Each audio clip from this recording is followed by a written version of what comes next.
दोस्तों नमस्कार, ये है मार्गदर्शन फॉर सिविल सर्विसेज। मैं अनुराग चौधरी। दोस्तों आज की वीडियो में हम सॉल्व करेंगे उत्तर प्रदेश लोक सेवा आयोग और अधीनस्थ सेवा चयन आयोग द्वारा आयोजित विभिन्न परीक्षाओं के लिए उपयोगी सामान्य अध्ययन के अंतर्गत सामान्य विज्ञान यानी जनरल साइंस का प्रैक्टिस सेट, जो आगामी आयोजित होने वाली विभिन्न परीक्षाओं जैसे एलटी ग्रेड, जीआईसी प्रवक्ता, गवर्नमेंट डिग्री कॉलेज प्रवक्ता, यूपी पीसीएस प्रारंभिक परीक्षा, आरओ और लोअर पीसीएस के लिए बहुत ही उपयोगी है। तो आइए सॉल्व करते हैं सामान्य विज्ञान के महत्वपूर्ण प्रश्नों का प्रैक्टिस सेट संख्या 1। इसमें आज हम भौतिक विज्ञान के अंतर्गत मात्रक और विभिन्न राशियों के मापक यंत्रों से संबंधित प्रश्नों को सॉल्व करेंगे। दोस्तों आज का प्रैक्टिस सेट जो है, इसका पहला प्रश्न देखते हैं। ये है कि निम्नलिखित में से कौन सी दूरी की इकाई नहीं है, आपको बताना है। ऑप्शन है आपके, देखिए, पारसेक, प्रकाश वर्ष, नाविक यानी नाटिकल मील या वर्ग मील। तो सही उत्तर है दोस्तों ऑप्शन डी, वर्ग मील जो है ये आपका दूरी का मात्रक या इकाई नहीं है। पारसेक जो है ये बहुत बड़ी इकाई है दूरी मापने की। प्रकाश वर्ष भी दूरी मापने की इकाई है। नाविक या नाटिकल मील भी समुद्री दूरियों को मापने की इकाई है। और वर्ग मील दोस्तों ये क्षेत्रफल जो है वर्ग मील में मापा जा सकता है, दूरी नहीं। तो सही उत्तर आपका ऑप्शन डी हो जाएगा। अगला प्रश्न है, देखिए, निम्नलिखित में से रेडियो सक्रियता का मात्रक कौन सा नहीं है, आपको बताना है। ऑप्शन देखिए, बेकुरल, आइंस्टीन, रदरफोर्ड और क्यूरी। तो सही उत्तर है आइंस्टीन। दोस्तों आइंस्टीन जो है ये रेडियो सक्रियता या रेडियो एक्टिविटी मापने का मात्रक नहीं है, जबकि बेकुरल, रदरफोर्ड और क्यूरी ये रेडियो सक्रियता के मात्रक हैं। अगला प्रश्न दोस्तों, सूची 1 का सूची 2 से सुमेलन करना है और दिए गए कोड के आधार पर सही उत्तर का चयन करना है। तो यहाँ पर देखिए, एनीमोमीटर यंत्र जो है इससे वायु की गति मापी जाती है। एमीटर जो यंत्र है इससे विद्युत धारा यानी इलेक्ट्रिक करंट जो है मापा जाता है। टैकोमीटर इससे घूर्णन की गति और पायरोमीटर से अत्यंत उच्च ताप की मापन या गणना किया जाता है। तो इस आधार पर सही उत्तर आपका हो जाएगा, देखिए, 3, 4, 1 और 2। तो सही उत्तर आपका ऑप्शन बी हो जाएगा, 3, 4, 1 और 2। दोस्तों यहाँ पर देखिए, सूची 1 को सूची 2 से सुमेलित करना है और दिए गए कोड के आधार पर सही उत्तर का चयन करना है आपको। देखिए, उच्च वेग, दोस्तों उच्च वेग को मापने के लिए मैक इकाई का प्रयोग किया जाता है। तरंग दैर्घ्य के लिए एंगस्ट्रॉम, दाब को पास्कल में मापा जाता है और ऊर्जा मापने की इकाई जूल है। तो इस हिसाब से देखिए, ए का पहला, बी का दूसरा, सी का तीसरा और डी का चौथा आपका हो जाएगा। ऑप्शन सी सही उत्तर है। अगला प्रश्न है दोस्तों, यहाँ पर देखिए, सूची 1 और सूची 2 का सुमेलन करना है और दिए गए कोड के आधार पर सही उत्तर का चयन करना है। त्वरण की इकाई क्या है दोस्तों? त्वरण की इकाई मीटर प्रति सेकेंड स्क्वायर होती है, क्योंकि किसी वस्तु के वेग परिवर्तन की समय दर को त्वरण या एक्सीलरेशन कहा जाता है। बल का इकाई जो है न्यूटन है। कृत कार्य की इकाई जूल होती है और आवेग की इकाई दोस्तों न्यूटन सेकेंड होता है। तो इस तरह से जब आप सुमेलन करेंगे तो सही उत्तर हो जाएगा 4, 3, 1, 2। ऑप्शन सी आपका सही उत्तर हो जाएगा। अगला प्रश्न है दोस्तों, लंबाई की सबसे छोटी इकाई क्या है? माइक्रान, नैनोमीटर, फर्मीमीटर या उपर्युक्त में से कोई नहीं। तो दोस्तों माइक्रान होता है 1 × 10⁻⁻6 मीटर, नैनोमीटर 1 × 10⁻⁹ मीटर और फर्मीमीटर दोस्तों यहाँ पे सबसे छोटी इकाई है, क्योंकि वह 1 × 10⁻⁻15 मीटर के बराबर होता है। ये बहुत ही छोटी इकाई है लंबाई की। तो ऑप्शन सी इन ऑप्शंस में से सबसे छोटी इकाई फर्मीमीटर हो जाएगा। अगला प्रश्न है दोस्तों, प्रकाश वर्ष होता है क्या? तो देखिए, प्रकाश वर्ष क्या होता है? प्रकाश वर्ष दोस्तों दूरी मापने की इकाई है और प्रकाश द्वारा एक वर्ष में चली गई दूरी जो है प्रकाश वर्ष कहलाता है। अगर जो इसकी आंकिक गणना करें तो एक प्रकाश वर्ष 9.46 × 10⁻15 मीटर के बराबर होता है। तो ये देखिए, 9.46 × 10⁻15 मीटर के बराबर होता है प्रकाश वर्ष। और दोस्तों प्रकाश द्वारा एक वर्ष में चली गई दूरी प्रकाश वर्ष कहलाती है। और देखिए, ये समय का मात्रक नहीं बल्कि दूरी मापने की इकाई है। अगला प्रश्न है, कार्य का मात्रक क्या है? तो सही उत्तर आप जानते हैं, कार्य का मात्रक जूल होता है। अगला प्रश्न है दोस्तों, तेल का एक बैरल कितने के बराबर होता है? तो एक बैरल लगभग 159 लीटर के बराबर होता है। और हम जब अंतर्राष्ट्रीय क्रूड ऑयल या कच्चे तेल की कीमतें देखते हैं तो उसमें बैरल शब्द का प्रयोग होता है और एक बैरल तेल 159 लीटर के बराबर होता है। अगला प्रश्न है दोस्तों, सूची 1 का सूची 2 से। देखिए, इसमें मिलान करना है और आपको बताना है कि कौन सा सुमेलित नहीं है। देखिए दोस्तों, यहाँ पे नॉट जो है ये जहाज के चाल की माप होती है, सही है। नॉटिकल मील नौ संचालन में प्रयुक्त दूरी की इकाई होती है, सही है। एंगस्ट्राम प्रकाश के तरंग दैर्घ्य की इकाई है, ये भी सही है। और प्रकाश वर्ष देखिए समय मापन की इकाई, ये आपका सही नहीं है, क्योंकि प्रकाश वर्ष समय का नहीं बल्कि दूरी या डिस्टेंस मापने की बहुत बड़ी इकाई होती है।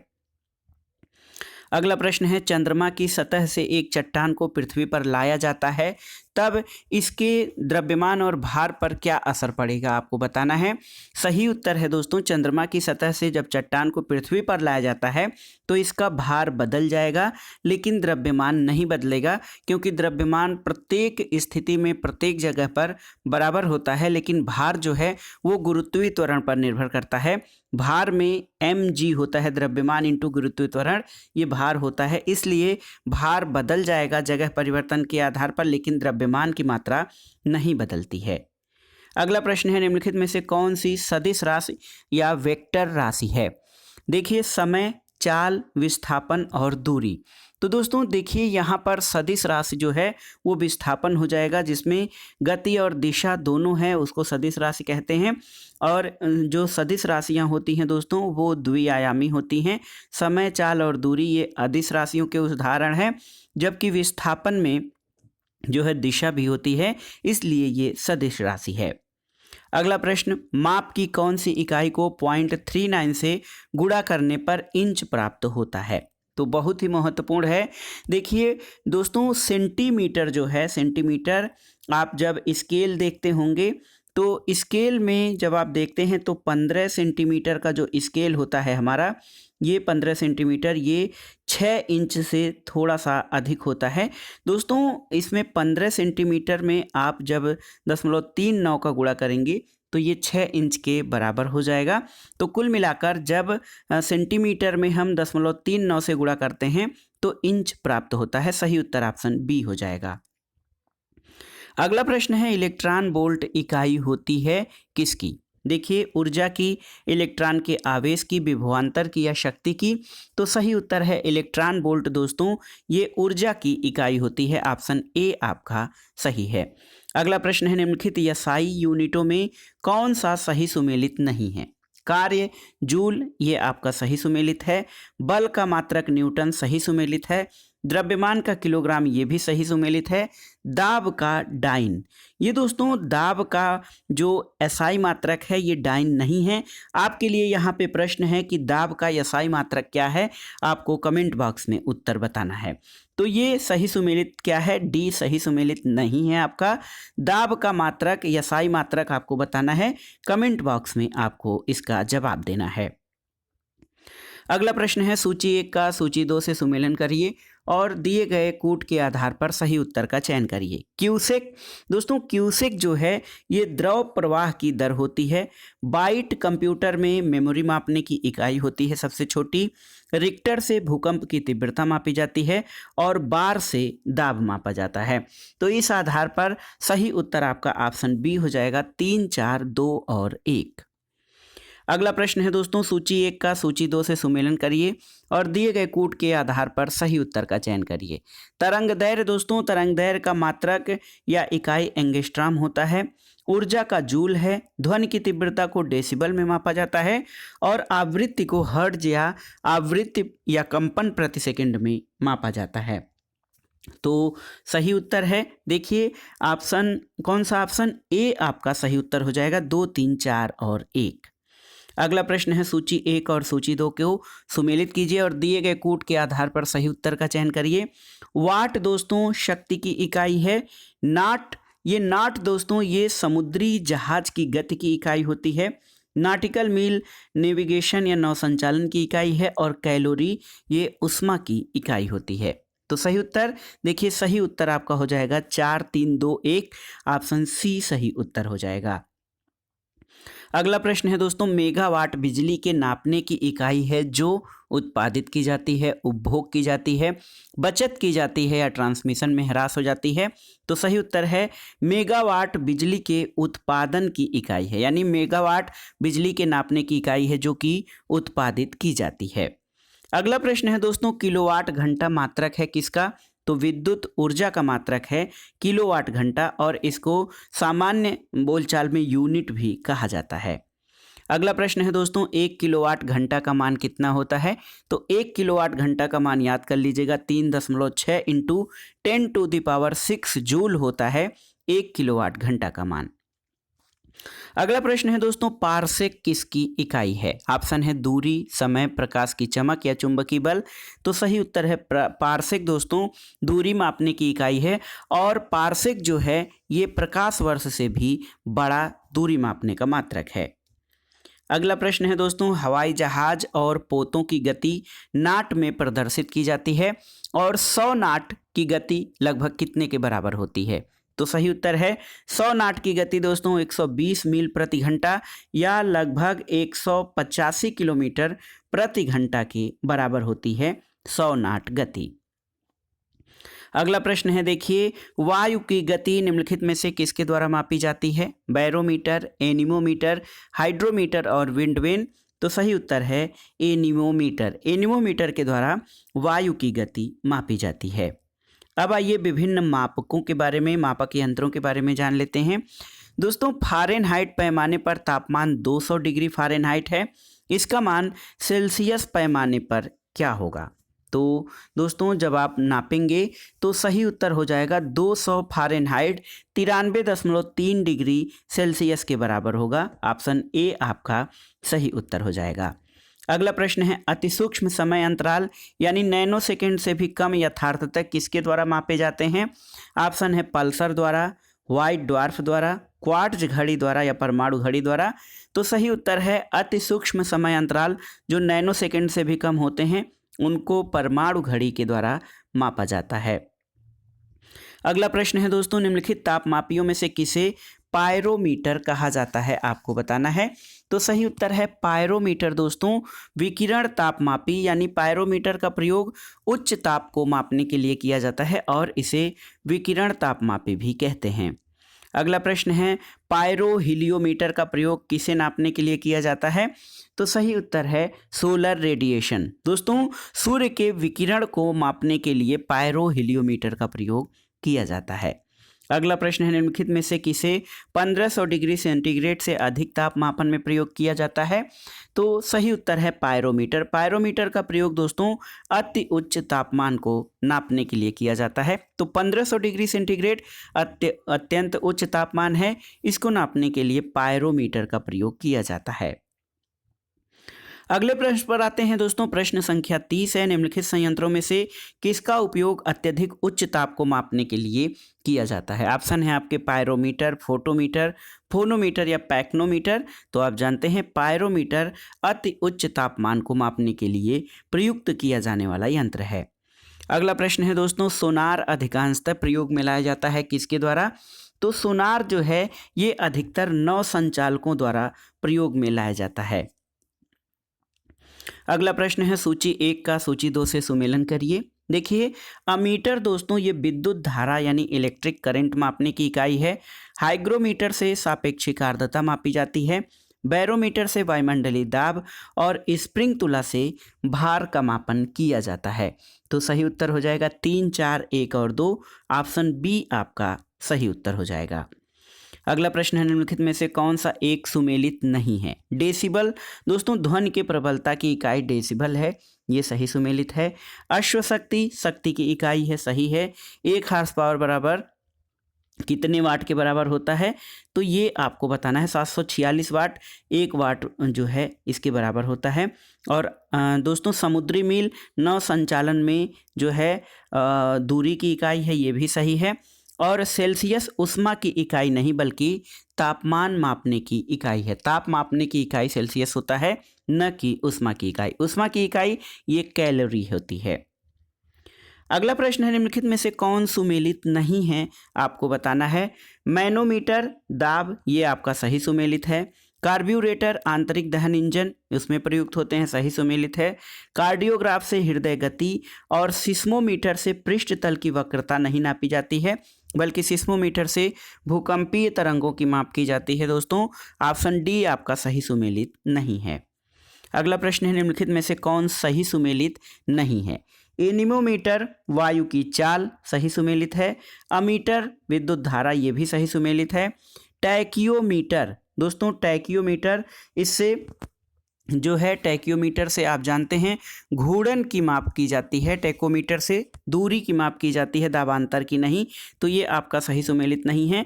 पायरोमीटर उच्च ताप, तो ये आपका सही सुमेलित है। ऑप्शन सी आपका सही सुमेलित नहीं है। अगला प्रश्न है, सापेक्ष आर्द्रता या रिलेटिव ह्यूमिडिटी किस में मापी जाती है, यानी इसकी इकाई क्या है, तो सही उत्तर आपका हाइग्रोमीटर। दोस्तों हाइग्रोमीटर से सापेक्षिक आर्द्रता की माप की जाती है। अगला प्रश्न है, वायु की आर्द्रता मापने के लिए कौन सा यंत्र प्रयोग में लाया जाता है, तो ये हाइग्रोमीटर। और देखिए निम्नलिखित युक्तियों में से किसके द्वारा भूकंप की तीव्रता का मापन किया जाता है। ऑप्शन है आपके सिस्मोग्राफ, स्टेथोस्कोप, कोमोग्राफ या पेरिस्कोप, तो सही उत्तर है जो है सिस्मोग्राफ के द्वारा दोस्तों भूकंप की तीव्रता की माप की जाती है।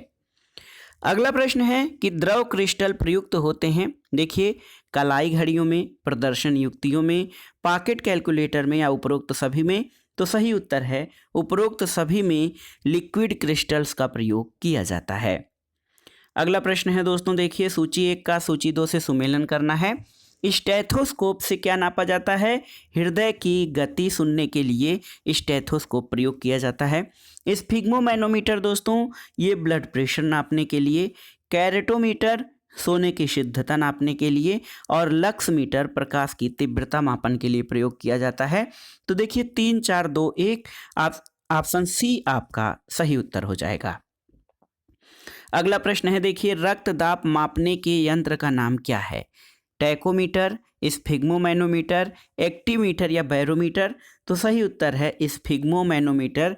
ये ब्लड प्रेशर यानी बीपी जो है रक्तचाप दोस्तों ये ब्लड प्रेशर नापने का जो है यंत्र है।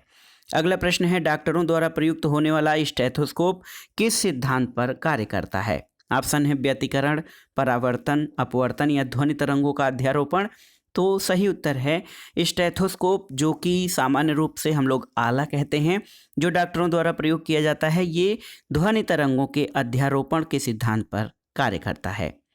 अगला प्रश्न है, सूची 1 का सूची 2 से सुमेलन करिए। एनीमोमीटर, इससे वायु की गति या वेग मापा जाता है। सिस्मोग्राफ से भूकंप, बैरोग्राफ से दोस्तों वायुमंडलीय दाब, और हाइग्रोमीटर से वायुमंडलीय आर्द्रता की माप की जाती है। सही उत्तर हो जाएगा 3 1 2 और 4, ऑप्शन डी आपका सही उत्तर हो जाएगा। अगला प्रश्न है दोस्तों ऑक्सेनोमीटर, देखिए ये महत्वपूर्ण यंत्र है, ये किसके लिए प्रयोग किया जाता है। ऑक्सेनोमीटर का प्रयोग किस लिए होता है, तो सही उत्तर है पेड़ पौधों की वृद्धि दर नापने के लिए। दोस्तों देखिए पेड़ पौधों की वृद्धि दर नापने के लिए ऑक्सेनोमीटर का प्रयोग किया जाता है। अगले प्रश्न पर आते हैं, निम्नलिखित युग्मों में से कौन सा एक सही सुमेलित नहीं है, आपको बताना है। ओडोमीटर वाहनों के पहिए द्वारा तय की गई दूरी मापने का यंत्र, सही है। ओंडोमीटर दोस्तों विद्युत चुंबकीय तरंगों की आवृत्ति नापने का यंत्र, ये भी सही सुमेलित है। ऑडियोमीटर ये ध्वनि तीव्रता मापक युक्ति है, सही सुमेलित है। और एमीटर ये विद्युत शक्ति मापक यंत्र, तो ये विद्युत शक्ति नहीं बल्कि विद्युत धारा। दोस्तों एमीटर जो है ये आपका विद्युत धारा मापने का यंत्र है, इसलिए ऑप्शन डी आपका सही सुमेलित नहीं है, शेष ऑप्शन सुमेलित हैं। अगला प्रश्न है, पारे का साधारणतया तापमापी यंत्रों में प्रयोग किया जाता है, क्योंकि इसकी विशेषता क्या है। ऑप्शन है उच्च घनत्व, उच्च द्रवता, उच्च संचालन शक्ति या उच्च विशिष्ट ऊष्मा, तो सही उत्तर है ऑप्शन सी उच्च संचालन शक्ति। दोस्तों पारे को साधारणतया जो तापमापी यंत्र हैं उनमें प्रयोग किया जाता है, क्योंकि इसमें उच्च संचालन शक्ति होती है। अगला प्रश्न है, 1 नैनोमीटर कितने के बराबर होता है, तो सही उत्तर है दोस्तों 1 नैनोमीटर 10 टू द पावर, देखिए 10 टू द पावर -9 मीटर या फिर 10 टू द पावर -7 सेंटीमीटर के बराबर होता है। ऑप्शन बी आपका सही उत्तर है। 9 जो है मीटर है, यहाँ पे मीटर में कोई ऑप्शन नहीं दिया गया है। यहाँ पे ऑप्शन डी में आप कंफ्यूज मत होइएगा, बी आपका सही उत्तर है। अगला प्रश्न है दोस्तों, एक सेक्सटेंट प्रयोग किया जाता है किसके लिए? तो सही उत्तर है वस्तु की ऊंचाई मापने के लिए दोस्तों सेक्सटेंट का प्रयोग किया जाता है। अगला प्रश्न है कि प्रकाश की तीव्रता मापने के लिए जिस उपकरण का प्रयोग किया जाता है उसका नाम क्या है? तो सही उत्तर लक्स मीटर। दोस्तों लक्स मीटर से प्रकाश की तीव्रता का मापन किया जाता है। अगला प्रश्न और इस प्रैक्टिस सेट का आखिरी प्रश्न है दोस्तों, वह थर्मामीटर जो 2000 डिग्री सेल्सियस मापने के लिए प्रयुक्त होता है उसे कौन सा तापमापी कहते हैं? तो दोस्तों पूर्ण विकिरण या पूर्ण रेडिएशन तापमापी या पायरोमीटर कहा जाता है, जो थर्मामीटर 2000 डिग्री सेल्सियस से भी अधिक या 2000 डिग्री सेल्सियस तापमान मापता है। तो ये था आज का वीडियो। इसमें आपने सामान्य विज्ञान या सामान्य अध्ययन के अंतर्गत भौतिक विज्ञान के महत्वपूर्ण प्रश्नों को सॉल्व किया, जो आपके आगामी विभिन्न परीक्षाओं के सामान्य अध्ययन खंड के लिए बहुत ही उपयोगी हैं। आप इन प्रश्नों को तैयार कर लीजिए। दोस्तों वीडियो आपको कैसा लगा हमें कमेंट बॉक्स में ज़रूर बताइएगा। वीडियो को लाइक करें, शेयर करें और इस चैनल मार्गदर्शन फॉर सिविल सर्विसेज को सब्सक्राइब करें। वीडियो देखने के लिए धन्यवाद दोस्तों, नमस्कार।